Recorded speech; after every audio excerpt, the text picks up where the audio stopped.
तदपि च न जाने स्तुतिमहो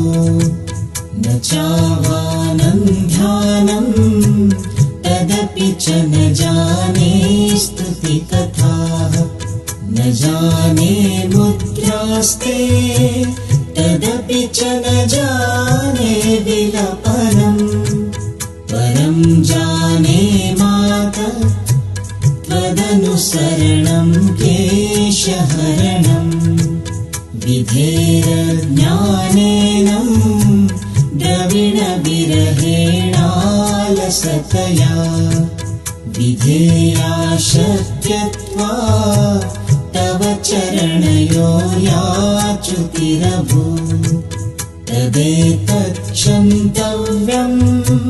जननि सकलोद्धारिणि शिवे कुपुत्रो जायेत क्वचिदपि कुमाता न भवति पृथिव्यां पुत्रास्ते जननि बहवः सन्ति सरलाः परं तेषां मध्ये विरलतरलोऽहं तव सुतः महीयोऽयं त्यागः समुचितमिदं नो तव शिवे कुपुत्रो जायेत क्वचिदपि कुमाता न भवति जगन्मातर्मातः तव चरणसेवा न रचिता न वा दत्तं देवी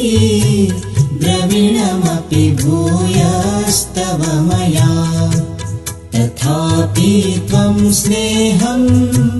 मयि निरुपमं यत्र कुरुषे कुपुत्रो जायेत क्वचिदपि कुमाता न भवति परित्यक्ता देवा विविधसेवाकुलतया मया पञ्चाशीते रधिकमपनीते तु वयसि इदानीं चिन्माता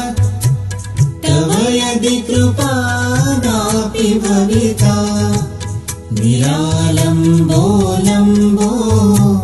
दरजननिकं यामि शरणं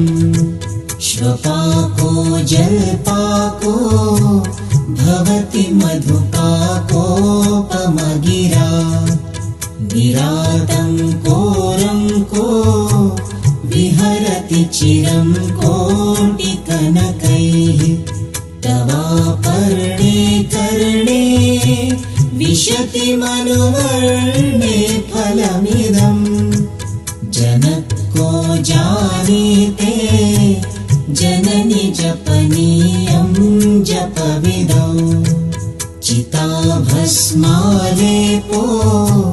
गरलमशनं पटधरो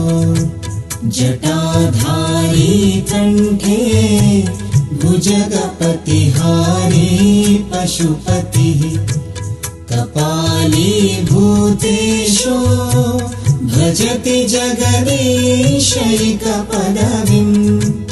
भवानी त्वत्पाणि ग्रहणपरिपाटी फलमिदं न मोक्षस्याकाङ्क्षा भवविभववाञ्छापि च न मे न विज्ञानापेक्षा शशिमुखि सुखे चापि न पुनः अतस्त्वां संयाचे जननि जननं यातु मम वै मृदानि रुद्राणि शिव शिव भवानीति जपतः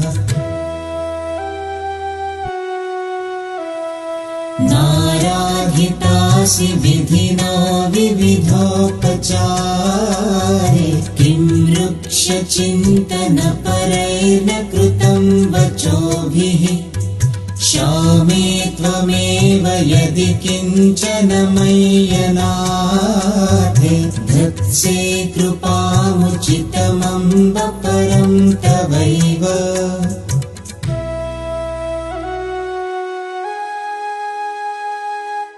आपत्सुमग्नं स्मरणं त्वदीयं करोमि दुर्गे करुणानवेशी नैतच्छटत्वं मम भावयेथा क्षुधा तृषार्ता जननीं स्मरन्ति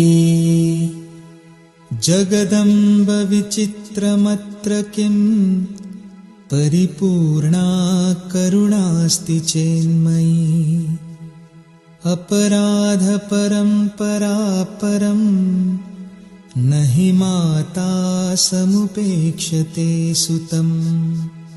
मत्समः पातकी नास्ति पापघ्नी त्वत्समानहि एवं ज्ञात्वा महादेवी यथा योग्यं तथा कुरु।